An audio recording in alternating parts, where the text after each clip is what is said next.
Olá, essa é a nossa segunda aula. Então, o nosso tema hoje vai dar continuidade àquilo que a gente viu na aula passada.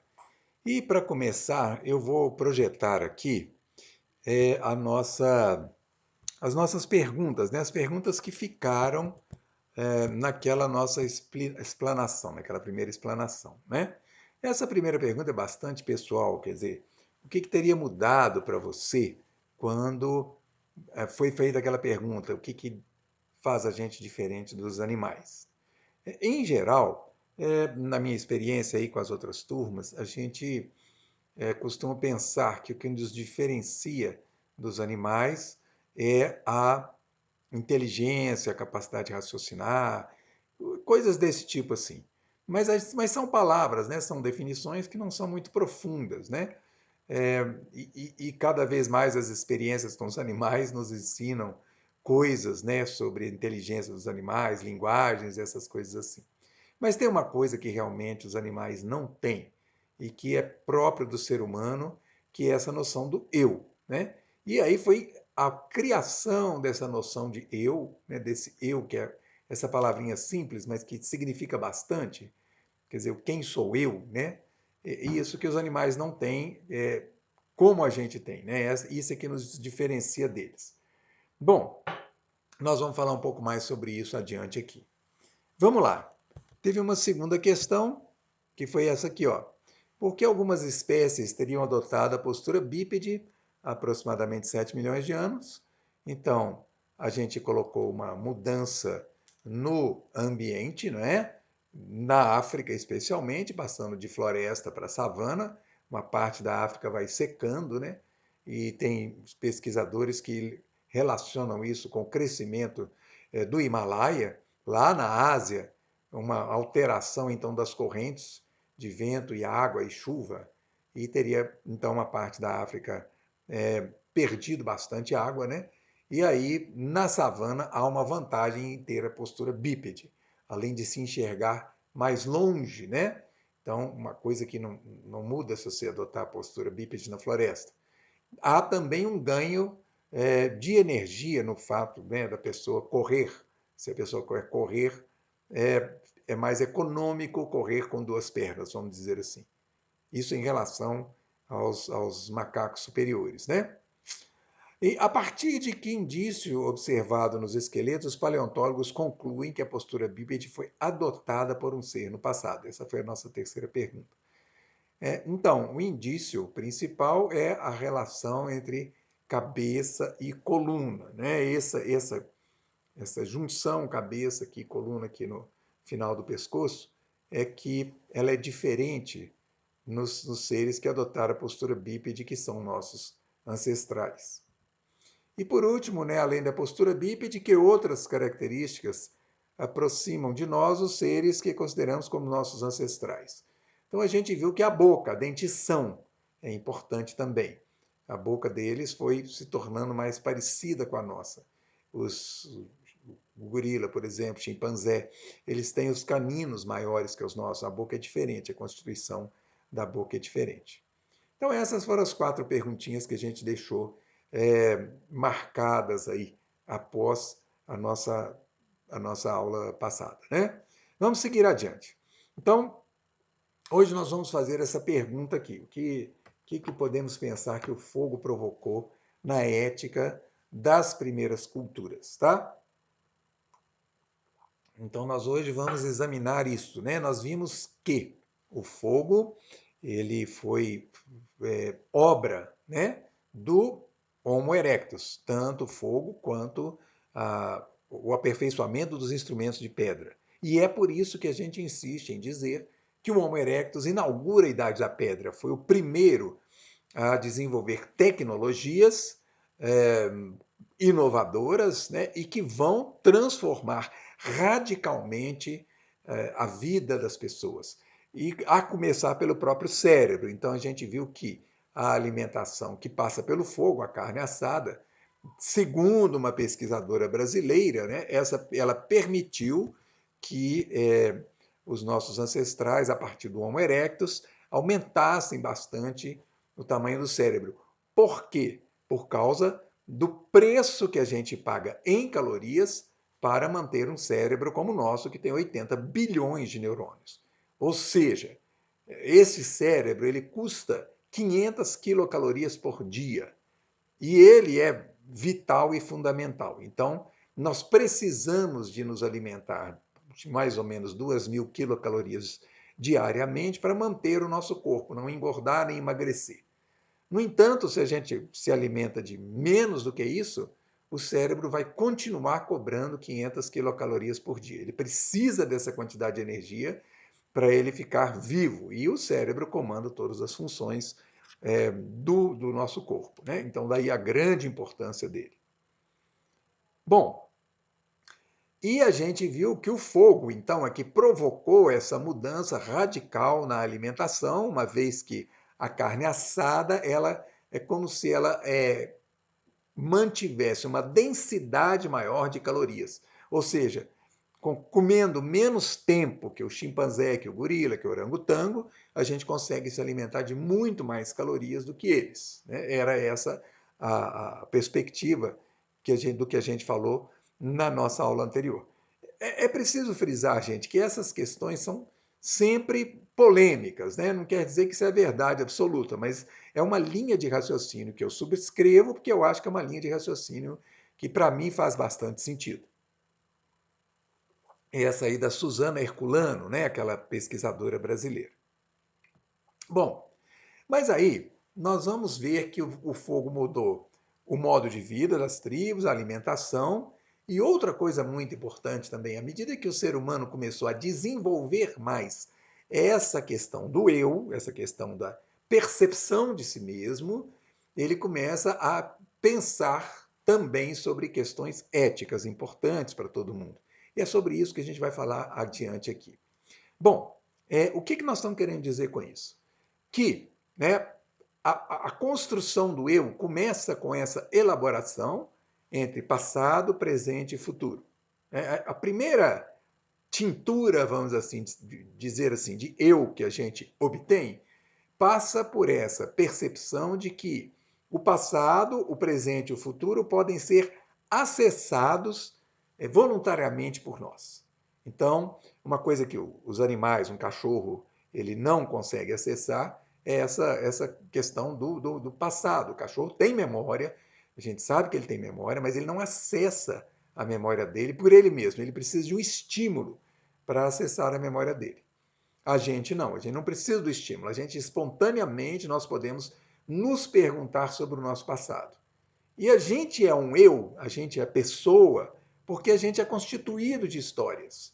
Se não fossem as histórias, a gente não teria uma identidade. Essa é uma questão que vai aparecer muito num filme chamado Blade Runner, O Caçador de Androides.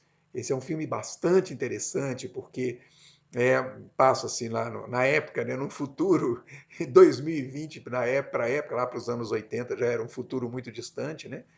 E naquela época, né, criou-se uma empresa que fazia robôs com a forma humana e implantava memórias nesses robôs, de maneira que eles tinham a ideia de que eles eram gente.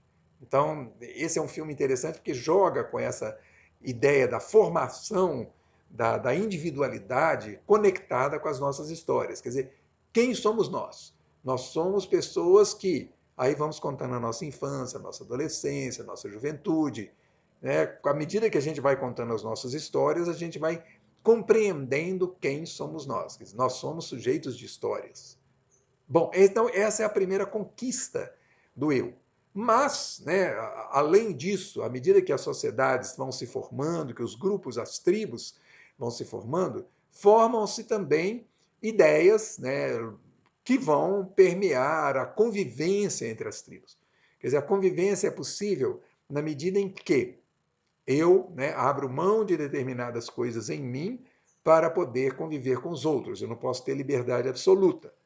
Por quê? Porque às vezes a minha liberdade vai provocar algum dano ao outro. Então, nesse sentido, é preciso ter uma negociação de poderes, né? Até onde vai meu poder, até onde vai o poder do outro. E aí vão aparecendo as histórias que as tribos vão criando, que são histórias de sabedoria. Na verdade, as histórias são todas histórias de sabedoria. Como é que uma geração passa um conhecimento para as gerações futuras? A partir de histórias. Isso acontece com 100% da humanidade em qualquer lugar do planeta. Todas as tribos, todos os povos desenvolveram histórias que contam desde como o mundo nasceu até como aquele povo se constituiu. Então, a gente pode acessar as histórias para a gente ter uma ideia do que é que estava se passando de uma geração para outra. Mas, normalmente, né, se a gente pensa que a humanidade tem 300 mil anos, e a escrita teria surgido há 4 mil anos, as histórias foram passando de geração para geração de maneira oral, durante milhares e milhares e milhares de anos. Até que chegou a um ponto em que alguns lugares, e nós vamos falar disso mais para frente também, onde a escrita já havia aparecido, começaram a registrar as histórias, pelo menos algumas delas. Então, o conjunto de histórias da humanidade é riquíssimo, porque a gente tem que pensar que cada povo, cada tribo tem suas próprias histórias, sua própria maneira de ver o mundo, de se relacionar com o mundo, de relacionar-se com os seres que a gente vê, com os seres que a gente não vê. Então, as histórias são histórias de sabedoria. São sempre histórias de sabedoria. Por isso é que a gente tem que tomar muito cuidado ao pensar sobre as mitologias de cada povo. Por exemplo, eu vou dar um exemplo aqui. Há muito essa concepção de que aquele povo explicava o mundo com os deuses que estavam interferindo no mundo, porque eles não conheciam a ciência e porque eles tinham muito medo da natureza, que eles não podiam controlar. E por isso eles, né, viviam adorando os deuses para que os deuses controlassem a natureza que eles não podiam controlar.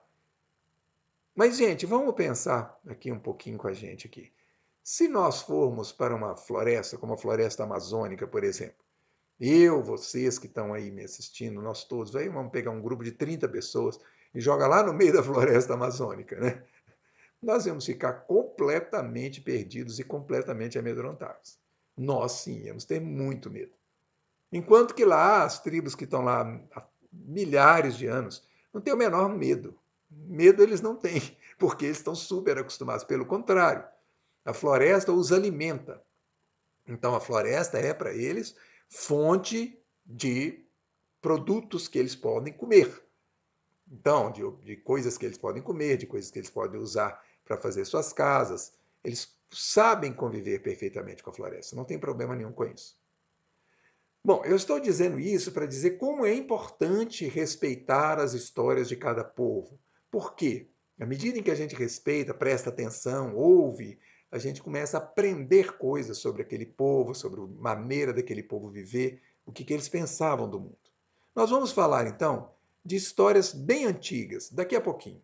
Também nós vamos tentar responder hoje essas perguntas aqui, ó. Por que a agricultura não se desenvolveu nem foi transposta para o sul da África? Isso nós vamos falar disso agora mesmo também. Porque os impérios do Neolítico se desenvolveram nas margens de grandes rios. Quais foram as consequências mais notáveis da divisão do trabalho nos impérios do Neolítico? E como podemos relacionar o desenvolvimento de ferramentas com o surgimento de uma safra de sábios próximos do século V a.C.? Essa última pergunta nós vamos fazer depois, ok? Então, gente, nós vamos agora falar das histórias mais antigas. Nós vamos falar da história de Prometeu, que está dentro da tradição grega. Nós vamos falar de Adão e Eva. E nós vamos falar também de Gilgamesh, o rei de Uruk. São as 3 histórias, né? Uruk, o Enkidu, é a besta que vivia na floresta. Essa é a história do Gilgamesh. Das 3, a história mais antiga escrita até hoje é Gilgamesh. Ela, parece que as tabletas lá de argila da Babilônia foram encontradas e decifradas, e acredito que 4 mil anos antes de Cristo é a datação dessa, talvez não tão antiga, mas a datação da história do Gilgamesh. É a história mais antiga que a gente tem escrita. tá? Vamos começar então por Prometeu. Eu vou falar aqui uma versão de Prometeu. Existem várias versões. As histórias antigas, né, as histórias da tradição oral, elas também evoluíam de época para época, conforme a pessoa que contava. Nunca era tudo tão igual, tão certinho. Então, vocês podem encontrar versões diferentes se vocês forem até a internet, olharem lá qual é a história de Prometeu. A história começa bem antes, né? Tem os deuses primordiais, tem o Caos, né? Que é um deus, um dos primeiros deuses, e aí ele vai ser derrubado por outros deuses, enfim, né? Na tradição grega, como os deuses eram imortais, uma maneira do deus principal ser destituído era castrando esse deus. Né? Então, o Prometeu ele faz parte dos titãs. Os titãs eram os gigantes, que em algumas tradições, não só na grega, são apontados como problemáticos para os deuses, inimigos que se contrapõem aos deuses. Né? E do lado de lá estava Zeus, o principal dos deuses gregos, e a sua turma. Bom, todos, né, os deuses de Zeus e os irmãos deles, eles saem de um deus anterior que comia os filhos exatamente para que ele não fosse castrado por nenhum deles. Mas a mãe de Zeus, Gaia, ela vai esconder Zeus do pai, para o pai não comer Cronos, se eu não me engano, não comer os Zeus, e aí, nessa história, o Zeus consegue crescer e ele vai e castra o pai. E aí ele tira os irmãos de dentro do pai, uma vez que os irmãos, apesar de terem sido comidos, eles não morriam, porque eram deuses. E os deuses vão viver no Olimpo, depois de guerrear com os titãs, os gigantes. Bom, Prometeu era um gigante, ele era um titã, mas ele ficou neutro nessa guerra entre gigantes e deuses. Bom, ele vai criar os humanos, os homens, a partir do barro. Ele vai fazer bonequinhos de barro, esses barros vão ser soprados por uma deusa, vão ganhar de outras deusas alguns presentes. Então os homens vão começar a se mover, né? Se mover pela terra e são seres dotados de inteligência. Esses são os filhos de Prometeu. Prometeu cria os seres humanos. Mas, né, ele tem muita raiva de Zeus, porque Zeus acabou castigando os deuses, os gigantes que eram irmãos de Prometeu. Então, ele começa a provocar os Zeus. Uma das provocações, em uma delas, ele mata um boi, coloca toda a carne do boi no estômago do boi, faz um embrulho feio, e o que sobra, os ossos e o que não se come, ele faz um embrulho bem bonito com o couro do boi. E aí oferece a Zeus os dois embrulhos, fala, escolhe o que você quer, qual vai ser o seu presente, o outro vai ser para os humanos. E o Zeus escolhe o presente de couro, porque ele acha que, evidentemente, ali estaria o presente melhor. Né? Mal sabia ele que ele estava escolhendo, né, o que não se comia do boi. E isso provoca a ira em Zeus. Ele fica muito chateado do Prometeu fazer essa provocação com ele. Bom, aí o Prometeu, não satisfeito com essa provocação, ele ensina os homens, ele rouba o fogo de Hefestos, que era o ferreiro dos deuses, e ensina os homens a fazer fogo. Aí foi demais para os Zeus. Aí Zeus fica tremendamente irado e ele então manda o Hefestos fazer umas correntes muito fortes e amarra o Prometeu numa montanha, ele fica ali amarrado e todos os dias vem uma águia e essa águia vai comer o fígado de Prometeu. Evidentemente que ele vai sentir uma dor enorme, mas ele não pode se livrar dessa dor. E durante a noite o fígado dele reaparece, porque ele é imortal. E no dia seguinte a águia vai lá comer de novo o fígado dele. Esse era o castigo dele, teria sido condenado a viver eternamente assim. Bom, ele tinha a premonição, ele sabia que no futuro ele ia acabar sendo libertado, a história vai continuar. Mas não é essa parte que nós vamos abordar agora. A outra parte da história é que Zeus agora vai também castigar os homens, que tinham aprendido a fazer o fogo com Zeus, né? Com Prometeu. E o castigo de Zeus era enviar para os homens a mulher. Essa era Pandora. Então Zeus cria a mulher, e chama as deusas para colocar um monte de atributos na Pandora. Ela era linda, ela era inteligente, ela era graciosa, ela era forte. Quando ela é entregue aos homens, né, ela vai causar um rebuliço. E Prometeu, desculpe, Prometeu tinha falado para os homens não aceitarem nenhum presente de Zeus. Mas quando chega aquela maravilha daquela mulher lá, os homens não resistiram. E ela vai acabar se casando com Epimeteu, que era irmão de Prometeu. E Zeus tinha dado a ela uma caixinha dizendo que ela não poderia abrir aquela caixinha. Mas ela acaba abrindo de curiosidade, e lá nessa caixinha, a caixa de Pandora, né, estavam todos os males que afligem a humanidade, todas as doenças, todas as maldades, as infidelidades, né, as violências, a guerra, tudo que é de mal estava lá, as doenças todas. E quando ela percebe o que ela fez, ela fecha a caixa. Mas aí só tinha restado lá dentro a esperança que ficou fechada dentro da caixa.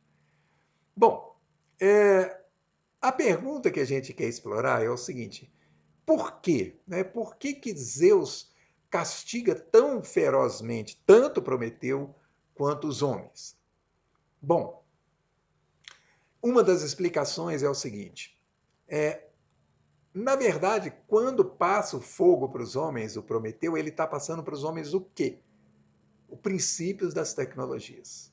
O princípio daquilo que é tornar o homem cada vez mais sábio, cada vez mais capaz, cada vez mais potente, cada vez mais próprio para transformar o mundo. E essas transformações seriam de tal monta que os homens acabariam esquecendo os deuses. E esse é o grande problema. O que seria dos deuses se os homens não estivessem lá para venerá-los? Então, a existência dos deuses depende da veneração dos homens, nessa interpretação da história. Não é a única, tá? Mas é uma interpretação extremamente interessante, porque se a gente pensar mesmo no nosso dia a dia, no que vem acontecendo ao longo dos séculos, é exatamente, quer dizer, quanto mais potente o homem se torna, quanto mais capaz, quanto mais domina as tecnologias, menos ele está conectado, vamos dizer assim, com os deuses. Cada vez mais cria-se o espaço para o ateísmo, como a gente vê hoje bem disseminado na sociedade. Então, de uma certa maneira, essa história, né, contada há milhares de anos, a gente não sabe quando é que ela se iniciou, mas é uma história premonitória, né, o que vai acontecer com a humanidade no futuro. Então, vamos adiante. Essa é a história, então, da tradição grega. Ali perto, né, no Oriente Médio, a gente vai ver a história de Adão e Eva, que todo mundo conhece, é mais conhecida, por causa da Bíblia, né, por causa da nossa ligação cultural com a Bíblia. Também é uma história muito interessante, né, porque Deus coloca Adão no paraíso, né? Então, o paraíso a gente imagina como uma grande floresta, onde ele tinha de tudo, onde ele não tinha nada que o afligisse, absolutamente nem picada de mosquito não tinha, e tudo que ele tinha para comer, e ele vai dar nome para as coisas. Mas, né, num determinado momento, Deus percebe uma certa solidão em Adão e resolve dar a ele uma companheira. Então, enquanto ele adormece, tira uma costela dele e assim nasce a Eva, que é a mulher de Adão. E os dois viviam absolutamente felizes no paraíso, mas Deus coloca lá uma árvore e diz que aquela árvore é a única que eles não podem comer o fruto, né? A única que dá frutos que não podem ser comidos por eles, né? São proibidos. Bom, aparece então a serpente, né, que é aquela figura que vai conversar com a Eva e fala assim: mas por que ele não quer que vocês comam do fruto daquela árvore? Você sabe? E a Eva fala: não, mas ele simplesmente proibiu, por que nós vamos comer? Mas a serpente insiste: é porque vocês vão ficar tão poderosos quanto ele, porque vocês vão saber o que é o bem e o que é o mal. Então ele não quer, na verdade, que vocês sejam tão poderosos quanto ele. Esse é o problema, por isso que ele proibiu vocês de comer os frutos daquela árvore. Eu, se fosse você, comia. Então a gente pensa na árvore como uma macieira, né? Ela vai dar maçã. Então Eva acaba se convencendo de que deveria comer a maçã, E ela vai lá e convence Adão também. O Adão, no princípio, resiste, mas depois a Eva fala com ele: Ó, se não comer junto comigo, não vai ter brincadeira de noite, né? Aí o Adão fala: opa, peraí, então vou comer não. Bom, eles comem a maçã, né?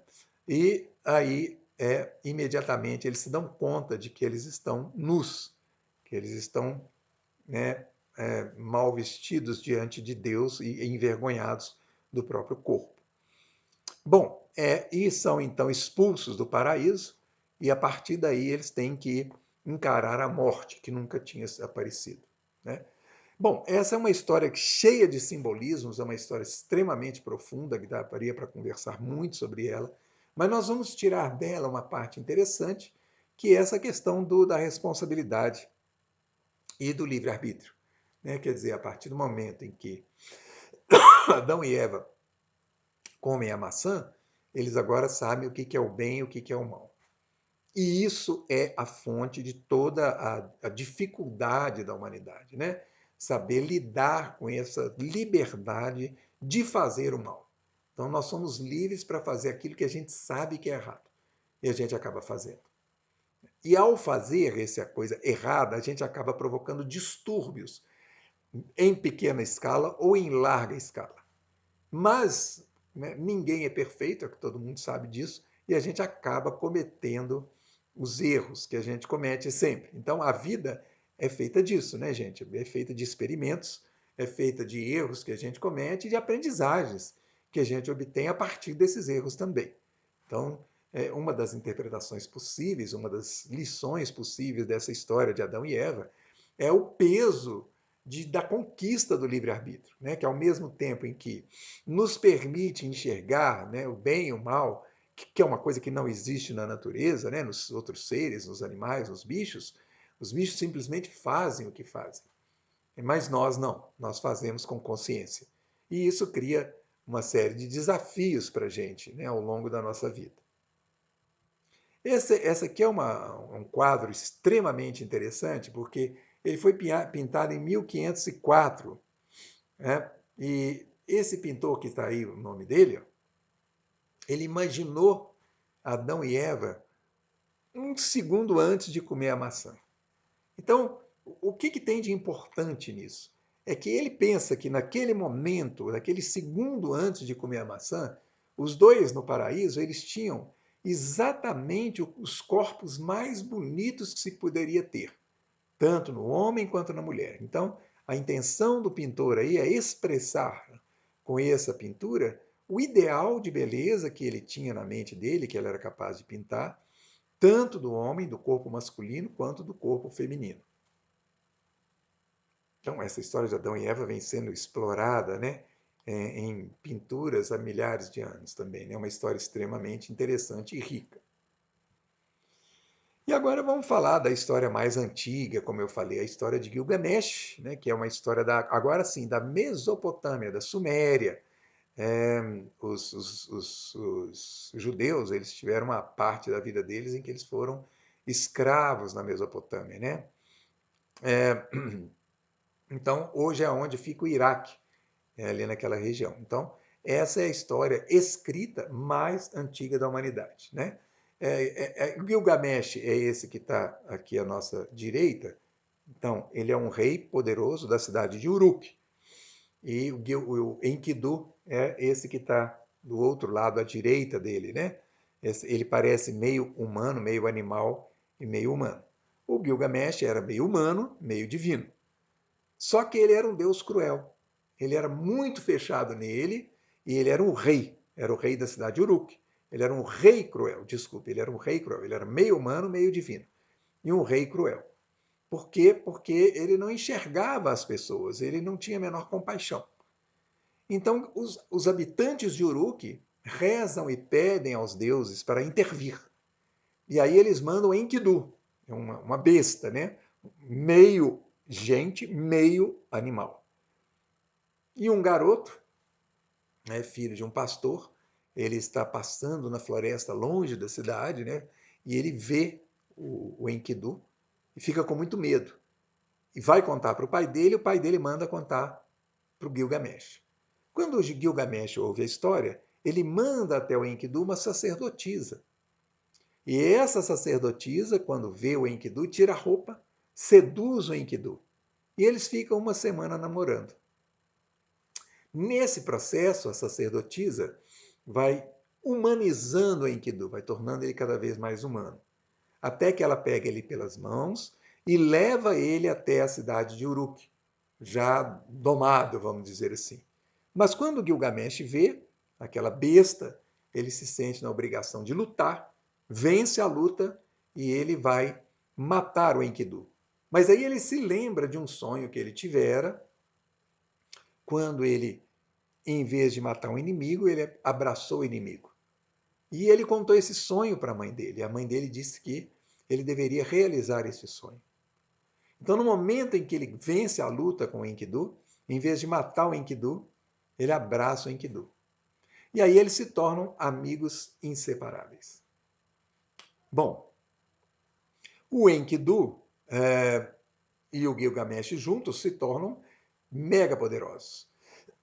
E aí eles vão vencer todos os obstáculos, tudo que era ameaça para a cidade de Uruk. Eles se tornam muito poderosos. Tão poderosos que uma deusa se apaixona pelo Gilgamesh e quer namorá-lo. Mas ele não quer saber dela, tão entretido que ele está com Enkidu, que torna-se para ele a pessoa mais importante do mundo. Essa deusa fica revoltada, fala com o pai dela, que é o chefe dos deuses, e então eles mandam um boi enorme, super poderoso, atacar a cidade. Mas o boi é vencido pela dupla Gilgamesh e Enkidu. Então, a solução dos deuses, a revolta deles, eles querem que um deles morra. E Enkidu é escolhido para morrer. Então, ele morre e Gilgamesh fica extremamente triste, extremamente desolado com a perda do amigo.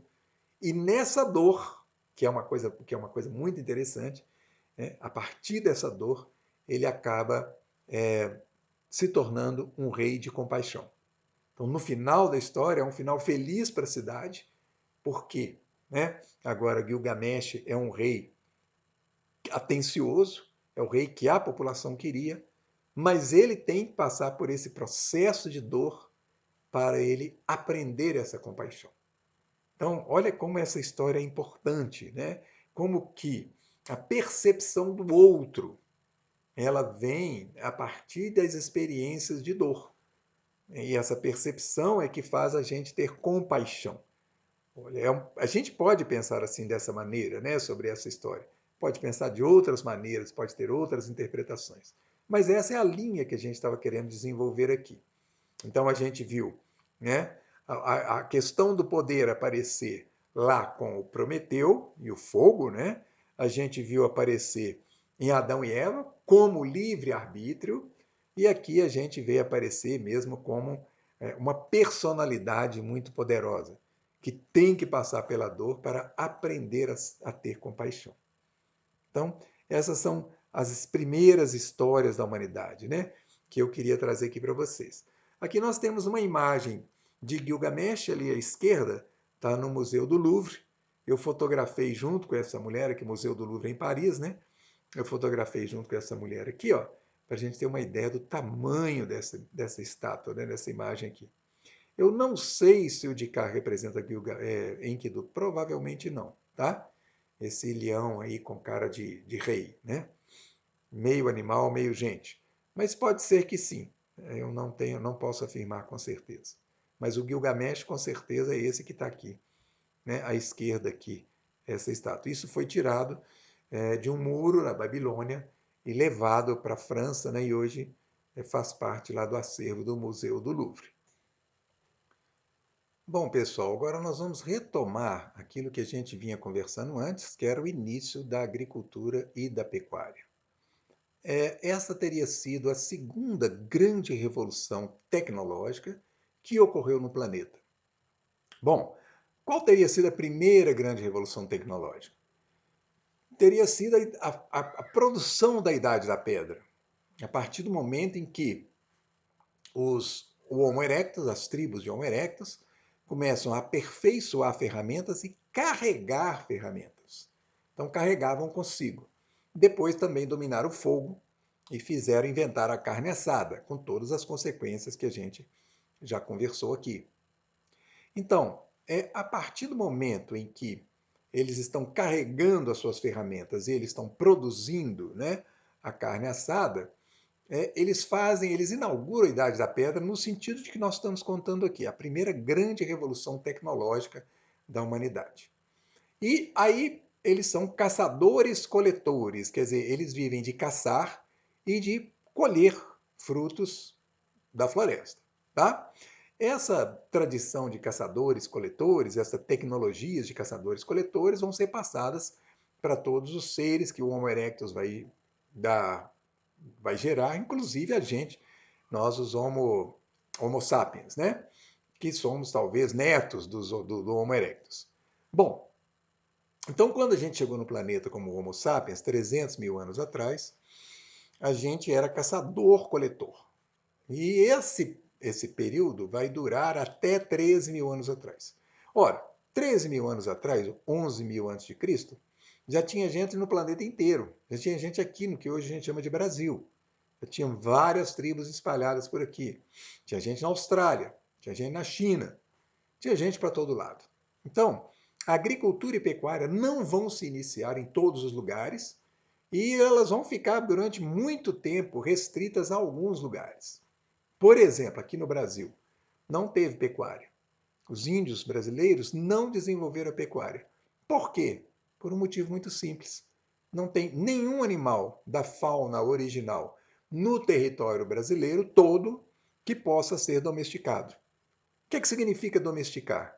Significa você criar um rebanho do animal, cuidar desse rebanho e o animal se reproduzir e te dar carne em abundância.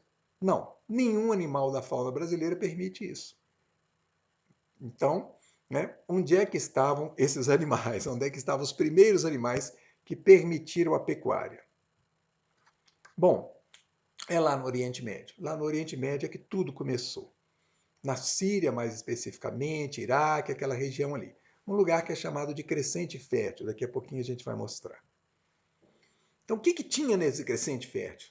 Olha, tinha pistache, tinha xergelim, tinha grão de bico, trigo, cevada, centeio, boi, carneiro, cabrito, porco. Quer dizer, tudo isso a gente está aí hoje cheio disso e come até hoje. Mas naquela época, vamos lembrar, eles existiam de maneira selvagem na natureza. Então, se você pesquisar um pouquinho na internet e procurar saber, por exemplo, como é que era o milho selvagem, que tinha lá na Amazônia, lá que começa o milho, você vai ver que as espigas eram minúsculas. E foi um processo, né, de escolha, de separação, né, dos melhores grãos, esse processo que vai acabar resultando em espigas com milhos maiores. Então, quer dizer, se você considerar os nossos índios, por exemplo, que tinham milho, que plantavam milho, eles eram tão habilidosos quanto os outros povos. Só que aqui não teve animais para serem domesticados, tá bem? Então, olha só. E aí começa, né, a partir da agricultura, da pecuária, e, né, um processo de milhares de anos, nós vamos começar uma nova fase na humanidade, o Neolítico, a nova Idade da Pedra. O que significa isso? É a Idade da Pedra mais agricultura e pecuária. E aos poucos vão se criando condições para que comecem a aparecer os primeiros lugares, né, os primeiros lugares onde os homens vão formando aldeias que agora não são mais nômades, são sedentárias, tá? Isso leva mais ou menos uns 7 mil anos para aparecer as primeiras povoações assim capazes de formar até uma cidade. Então, entre as primeiras plantações e os primeiros povoados, nós temos aí um intervalo de 7 mil anos. Se a gente imaginar a época, quer dizer, 11 mil anos antes de Cristo, com o que se tinha naquela época, quer dizer, para plantar e dar resultado era muito difícil. Até hoje a agricultura tem restrições, não é só plantar que nasce, né? Tem que cuidar muito, imagina naquela época.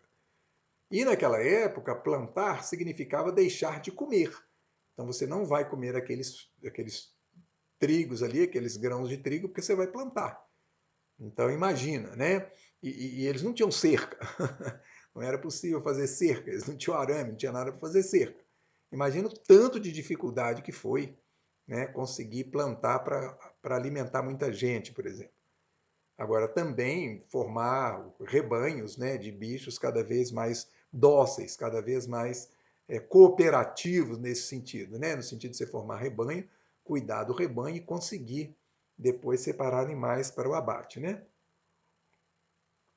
Curiosamente, bem antes disso, o cachorro já havia sido domesticado em vários lugares do planeta, inclusive América do Norte. Mas o cachorro não é bicho que a gente pode fazer um rebanho e comer. Simplesmente porque o cachorro compete com a gente na alimentação. Ele se alimenta das mesmas coisas que a gente. Ele se alimenta de muita carne. Então, não tem jeito de você separar muita carne que você devia estar comendo e dar para o cachorro crescer, para criar um tantão de cachorro para você comer o cachorro. Isso seria um luxo impensável para aquela época, tá? Então o cachorro não conta. A domesticação do cachorro não conta. O cachorro não forma rebanho para alimentar muita gente. Bom, aí está o lugarzinho onde tudo começou. Ele parece, né? Tem vários desenhos diferentes, tá, gente? As pessoas interpretam de maneira diferente a geografia do lugar, mas porque ele tem uma forma de uma lua, e na interpretação das primeiras pessoas que teorizaram isso seria uma lua crescente, por isso é chamado de crescente fértil. Fértil porque ali estavam coisas, né, que nenhum outro lugar do planeta tinha. Tá? Então ali é o berço da agricultura da humanidade.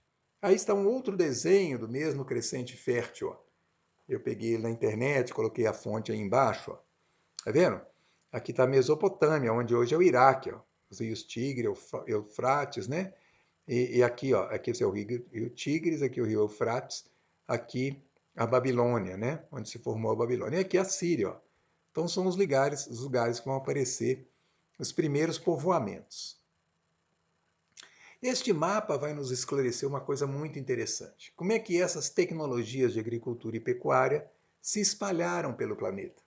Veja aqui, ó, na Eurásia, por exemplo, ó, que aqui nós estamos chamando de Eurásia. Opa, passei para frente aqui.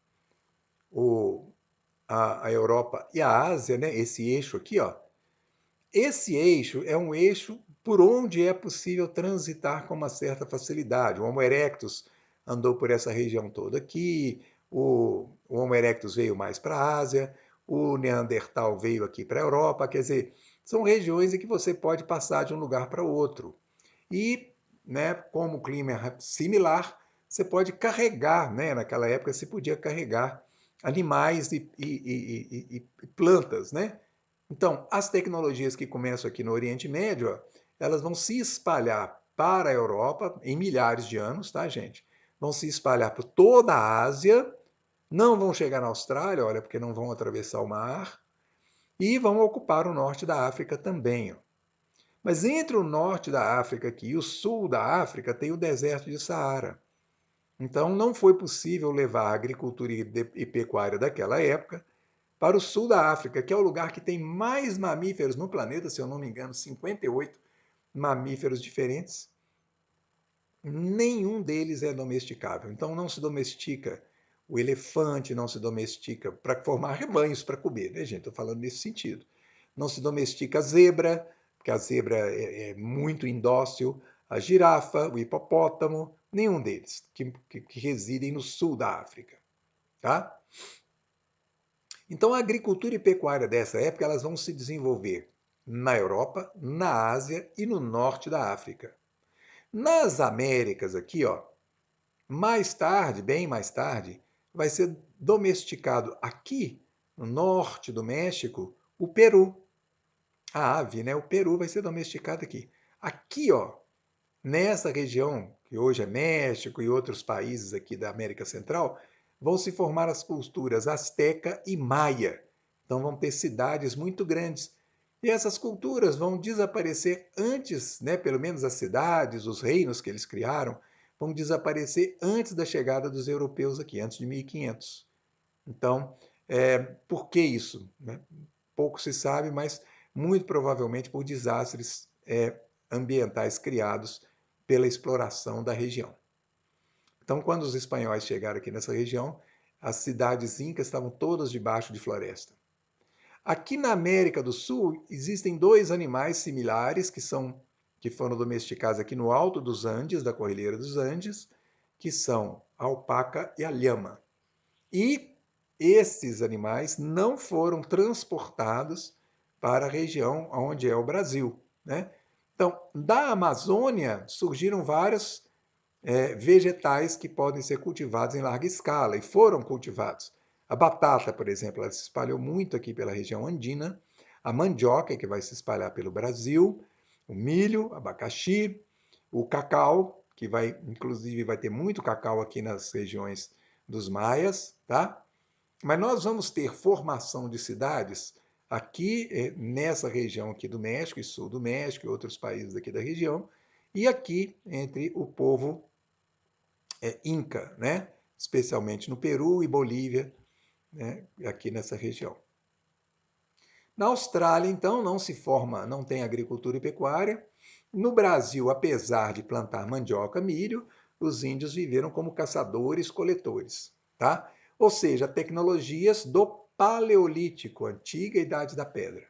Então, o Neolítico, quer dizer, a nova Idade da Pedra, ele vai se desenvolver aqui na África, no norte da África, na Europa e na Ásia, tá?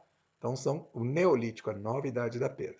Bom, com o tempo, e aqui tem um detalhe extremamente importante, como nós estamos falando de Idade da Pedra, eles tinham que plantar com pedra.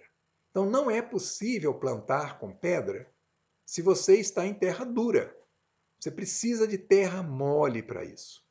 E aí, né, nos lugares onde tinha rios com largos e com uma várzea muito larga, você vai ter populações muito grandes.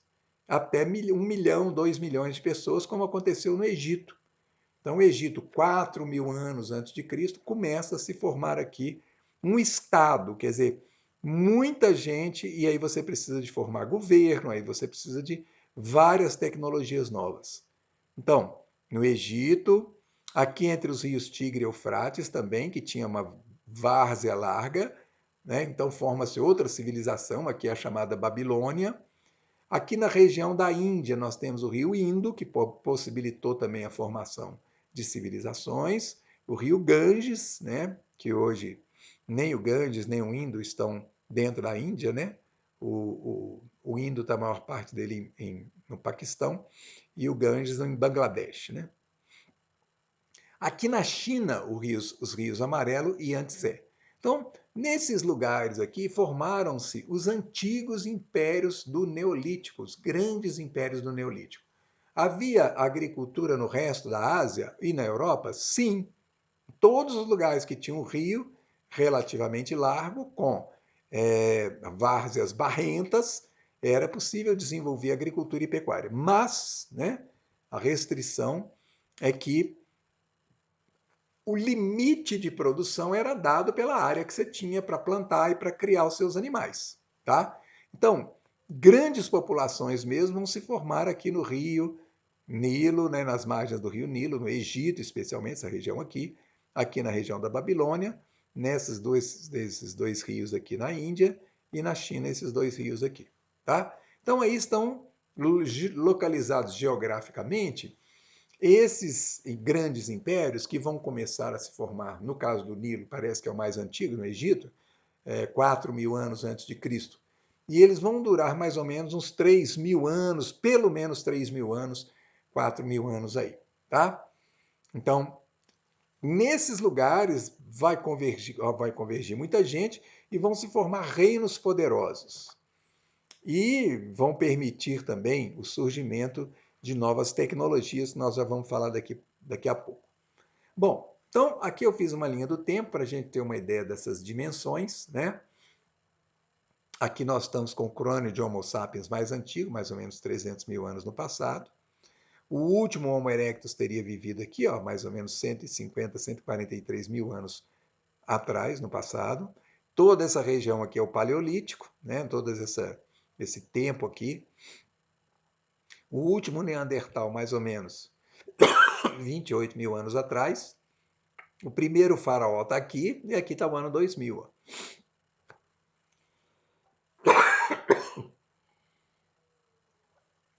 Então a gente pode ver que está muito próximo da gente, né? Esse período do Neolítico que está aqui representado em verde. Ele vai terminar mais ou menos no ano 1000 antes de Cristo. Depois nós vamos falar mais disso aqui. Mas agora nos interessa falar, e vai ser o nosso próximo assunto da nossa próxima aula, é as tecnologias que se desenvolveram a partir da agricultura e da pecuária. Bom, vamos falar só uma coisa muito importante. Alguns historiadores costumam dizer que foi um erro, quer dizer, a humanidade piorou muito depois da agricultura e pecuária. Por quê? Porque primeiro produziu muito alimento, muito mais alimento que tinha antes, tá? Então vamos dizer assim, isso é um bem, isso é uma coisa muito boa. Mas olha, criou problemas que antes a gente não tinha. Por exemplo, o modo de vida das pessoas. Então, enquanto que as tribos no Brasil viveram até mais ou menos, pelo menos o ano 1500, né, sem nunca ter visto nenhum metal, então o caçador-coletor, ele vive na floresta, ele explora a natureza, ele tem liberdade, ele sabe fazer tudo o que ele precisa de fazer para sobreviver. A partir do momento em que criou-se a agricultura e pecuária, então você cria o sedentário. O sedentário é aquele que tem uma moradia fixa, e ele tem um trabalho fixo. E o trabalho muitas vezes é um trabalho maçante, é um trabalho só. Então criou-se uma divisão de trabalho na sociedade. Por quê? Qual foi a grande mágica que a agricultura e pecuária proporcionaram? Porque agora poucas pessoas conseguiam produzir alimento para muita gente. Enquanto que nas tribos de caçadores-coletores todo mundo tem que produzir alimento, porque senão as pessoas não dão conta de sobreviver, porque na floresta não tem essa abundância toda, a não ser em alguns lugares muito específicos.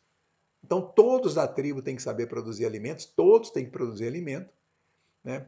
Agora, com a agricultura e pecuária, naqueles lugares onde elas se desenvolveram, especialmente em larga escala, pouca gente é preciso para cuidar, relativamente pouca gente, para cuidar das plantações e para cuidar do gado.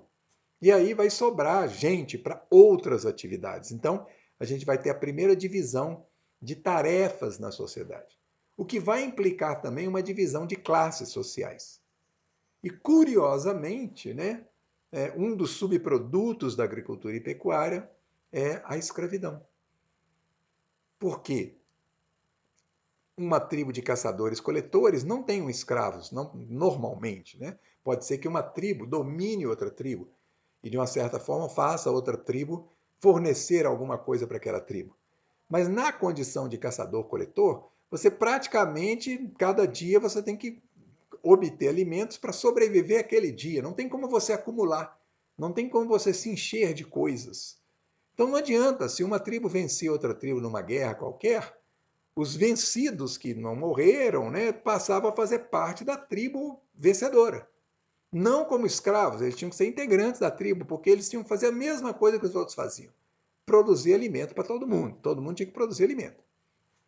Agora não, poucas pessoas produzem alimentos para muita gente. Então, aqueles povos que passaram a ser dominados pelos povos mais fortes, eles acabavam sendo escravizados, o que significa que eles iam fazer trabalhos mais pesados, eram obrigados a fazer trabalhos mais pesados, senão seriam mortos.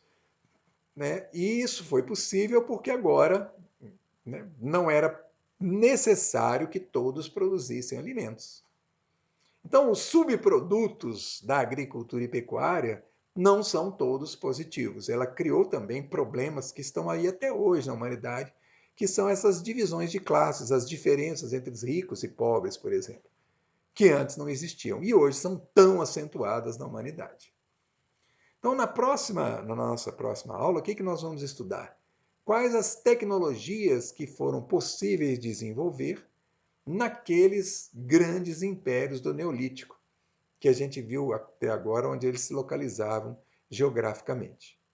Então, simplificando, né, ou resumindo o que a gente apresentou aqui, a gente falou de uma primeira revolução tecnológica que foi perpetrada pelo Homo erectus, mais ou menos 1,5 milhão de anos no passado. Nós chegamos no planeta como Homo sapiens mais ou menos 300 mil anos atrás, e há 11 mil antes de Cristo, há 13 mil anos, todo o planeta estava habitado por Homo sapiens, que éramos nós, não tinha mais Homo erectus, não tinha mais Neandertal, essas outras espécies, porque perderam na competição com a gente. Então, a próxima grande revolução tecnológica, que é a agricultura e pecuária e o neolítico, né, a nova idade da pedra, ela vai beneficiar, se é que ela foi um benefício, a uma quantidade de povos e muitas, a maioria vai ficar do lado de fora. Então, a região que foi beneficiada, em princípio, foi a Ásia, a Europa e o norte da África. Então é isso, gente. Depois a gente continua a nossa narrativa.